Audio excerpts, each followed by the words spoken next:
Lula e Geraldo Alckmin tiveram na noite deste domingo o primeiro encontro público após o ex-governador de São Paulo deixar o PSDB, em um gesto que amplia a expectativa de uma aliança entre os dois, visando o pleito do ano que vem. Sobre esse assunto e também sobre a reta final dos trabalhos no Congresso, o fundão eleitoral, a gente conversa agora com o senador José Aníbal, do PSDB aqui de São Paulo. Senador, bem-vindo mais uma vez aqui ao Jornal da Manhã. O senhor com uma longa experiência pública e, claro, um tucano histórico, o senhor em algum momento imaginava que Geraldo Alckmin pudesse sair do PSDB para eventualmente ser vice de Lula numa corrida presidencial?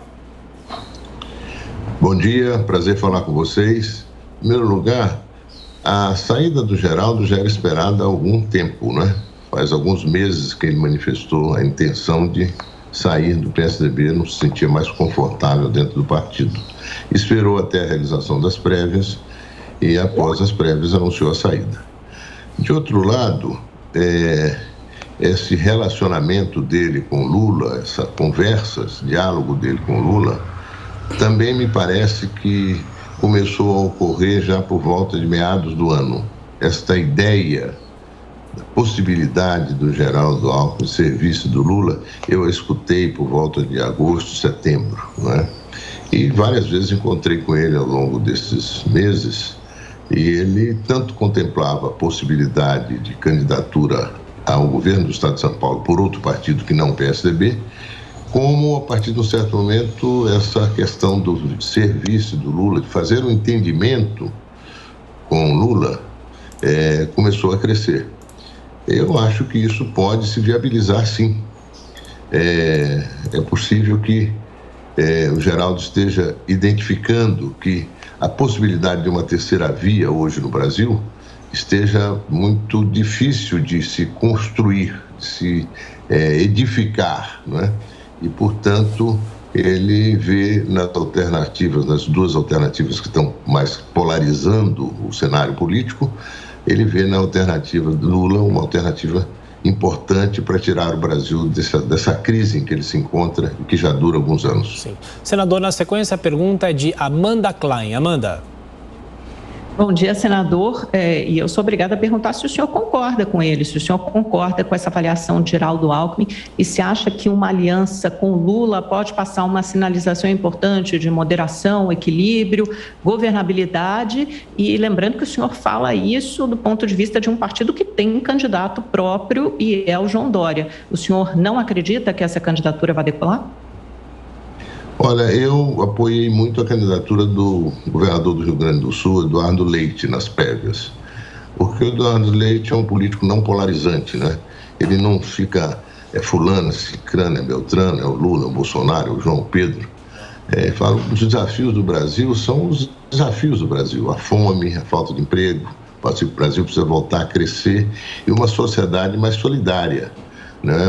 Um ambiente mais convergente, dada a dimensão dos desafios que nós temos que resolver. O Brasil ameaça e não vai, anda para trás. Dali a pouco pega um rumo e desanda de novo. Quer dizer, o Brasil precisa ter um período mais virtuoso de crescimento e de entendimento entre os brasileiros nos propósitos maiores. Voltar a crescer, ter emprego, não é? Ter uma atenção forte com relação à questão ambiental, de sustentabilidade, o que é absolutamente necessário e possível e urgente. Ter também a capacidade de multiplicar as relações internacionais, né, nesse mundo tão unificado pela internet, pela inteligência artificial, pelo comércio, etc. É muito importante que você tenha uma posição de fazer boas negociações, né?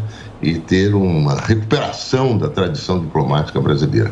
Bom, são vários os desafios, mas não são desafios de pessoas, né? São desafios para o país que devem ser encarados conjuntamente. Então, por isso eu apoiei o Eduardo Leite. O nosso candidato, o governador Dória, ele é um candidato mais polarizante, tem méritos, a questão da vacina foi muito importante, a busca incessante dele pela vacina, mas isso não conseguiu até agora reverter em intenção de voto, né? A intenção de voto mais ou menos permanente, constante do do Dória tem sido 3%, 4%, 5%. Inclusive, em São Paulo, uma intenção de voto escassa, ainda que o governo seja um governo que está investindo, tem várias realizações na área de mobilidade urbana, aqui mesmo na capital. Então, vai se tornando... a aparência é de que dificilmente a terceira via constrói uma candidatura competitiva, mas isso não é um dado definitivo, ainda temos aí alguns meses para eventualmente isso vir a acontecer. Então, portanto, eu estou mais empenhado nisso do que na postura do ex-governador Geraldo Alckmin, que já indica um posicionamento. Eu não tiro nenhum mérito na ação do governador.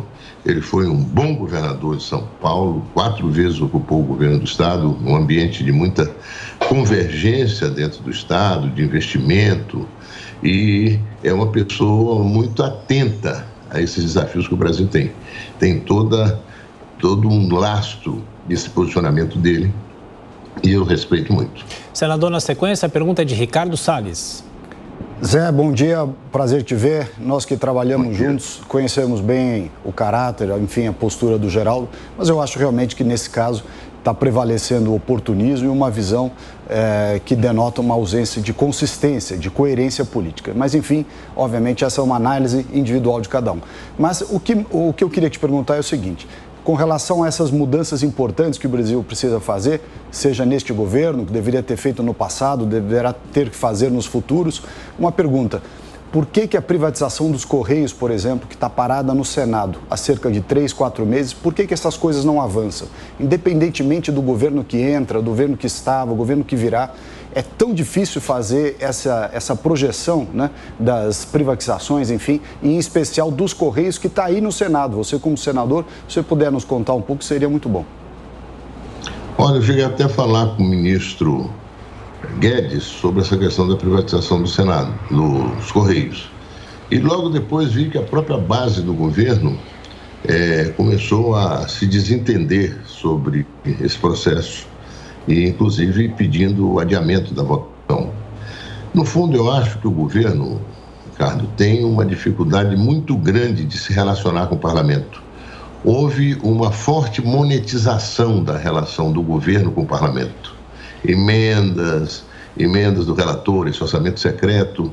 A política foi sendo substituída pela moeda. O coronelismo, enxada e voto dos anos 50, 40, 30... virou prefeito, emenda e voto. É um processo de busca de fidelização de eleitores que prescinde do discurso político, da política pública. Isso fragiliza o parlamento de um modo geral. Está mudando um pouco no Senado e também na Câmara. Eu acho que esse trabalho que foi feito com relação aos precatórios, ele é um marco. O projeto veio da Câmara, nós discutimos durante um mês no Senado, aprimoramos o projeto, tivemos que fazer concessões, mas o governo também, e conseguimos vincular 100 bilhões de reais para o auxílio emergencial de R$400, que pode atingir 21 milhões de famílias no Brasil. Conseguimos segurar os precatórios de pequeno e médio valor, mais 12 bilhões para idosos e pessoas com deficiências físicas, e mais 8 bilhões para os precatórios alimentares. E ainda abrimos espaço para corrigir o salário mínimo, que não estava no orçamento ainda, deve estar agora, corrigir a Previdência e corrigir o benefício de prestação continuada e outras correções da saúde e educação. Ou seja, o diálogo convergiu, o Senado inteiro votou, todos os partidos votaram a PEC dos precatórios, que foi construída no Senado, com um mês de conversa, de negociação, de idas e vindas, mas um projeto claro, límpido, com um propósito específico. Fizemos a mesma coisa agora, adiando a decisão com relação à regularização fundiária. Sim. E com relação também ao licenciamento ambiental, e até mesmo com relação aos clubes de tiro.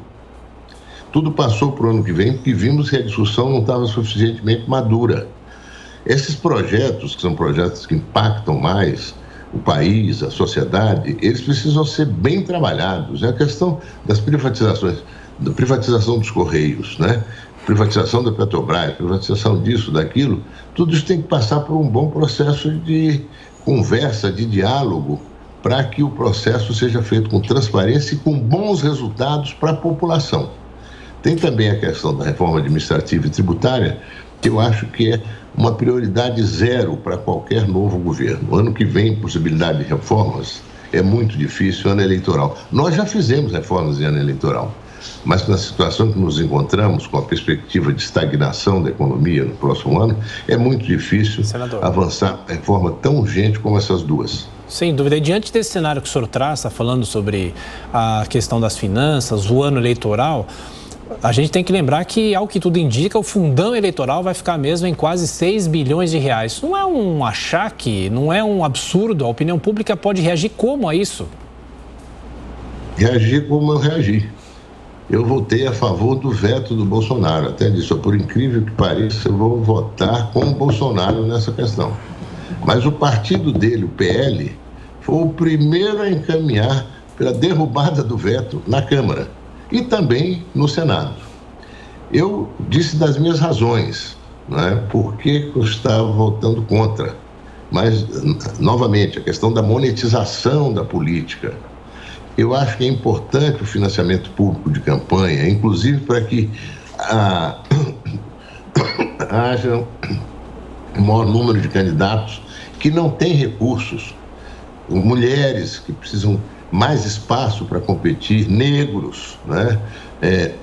O LGBTQI+, enfim, índios. O parlamento tem que ter mais a imagem da sociedade, né? Mais a diversidade, a pluralidade que temos no Brasil. Então, o financiamento público é fundamental. E essas pessoas não precisam de fortunas para se elegerem. Eles precisam de ter um recurso básico, porque nós temos hoje as redes sociais. Isso aqui que nós estamos fazendo agora é rádio e imagem. Se você pode fazer, cada um pode montar a sua estrutura de comunicação, de conversa com a sociedade. Então, prescinde de tantos recursos. Agora, eu ouvi discursos que me assustaram. Não, a democracia precisa de recursos, precisa de dinheiro. A democracia, pelo amor de Deus, a democracia foi uma conquista civilizatória. E não foi feita com dinheiro, foi feita com luta, com propósito. E a política tem que ser assim também. Tem que ter propostas de políticas públicas, de iniciativas nas mais diferentes áreas, econômica, social, comportamental. Então, para que quase 6 bilhões? Já se tinha 2 bilhões na última eleição. Está querendo se triplicar isso? É péssimo para a imagem do parlamento. Sim. Assim como foi importante o parlamento finalmente se entender na questão dos precatórios, e havia um receio de que a Câmara rejeitasse o que tinha sido feito no Senado, a Câmara entendeu também que era importante aquilo que nós tínhamos feito pela vinculação dos recursos. Não dá para mexer, está na Constituição. E o programa de auxílio emergencial não vai só o ano que vem, não, vai até 2026, pelo menos. Okay. Então, o parlamento consegue fazer uma votação que atende aos interesses difusos da sociedade. O que são esses interesses? Do povo, da população, de quem elege os deputados e senadores. Os lobistas, os grupos de pressão, as corporações já estão presentes no parlamento. O povo não está. O suposto é que a presença dele é a presença dos parlamentares, votando no interesse da população. 6 bilhões de reais, Tiago, significa 1.100.000 famílias brasileiras recebendo R$400 por mês durante todo o ano que vem. 6 bilhões de reais. Podia ficar nos 2 bilhões que teve já no ano passado. Ainda tem o fundo partidário que é distribuído mês a mês aos partidos.